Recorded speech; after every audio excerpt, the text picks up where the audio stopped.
প্রত্যেকটা স্ত্রী যদি তার স্বামীর কষ্ট দেখতো, নিজের চোখে দেখতো কিভাবে তার স্বামী উপার্জন করে, কামাই রোজগার করে, মাথার ঘাম পায়ে ফেলে নিজের জীবনটাকে বিলিয়ে দেয় একমাত্র স্ত্রী সন্তানকে খুশি করার জন্য, তার ভাই বোন মা বাবাকে খুশি করার জন্য।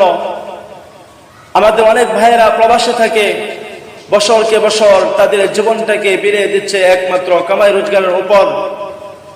একটা ঈদ চলে যায়, একটা বছর চলে যায়, মা বাবাকে দেখতে পারে না, স্ত্রীকে দেখতে পারে না, সন্তানকে দেখতে পারে না।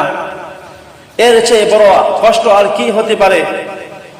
যখন বাড়ি ফিরে আসে, প্রবাস থেকে যখন বাড়ি ফিরে আসে, তখন ওই পরিবারের জন্য যদি কোনো একটা জিনিস কমতি থাকে তাহলে তারা মন খারাপ করে। কিন্তু যে মানুষটা সারাটা জীবন কষ্ট করলো, তার ভিতরের আনন্দটা তারা বুঝতে পারলো না, তার কষ্টটা কেউ বুঝতে পারলো না।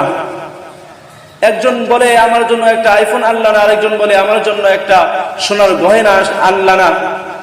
এতদিন যাবৎ কি কামাই রোজগার করলা, হায় আফসোস।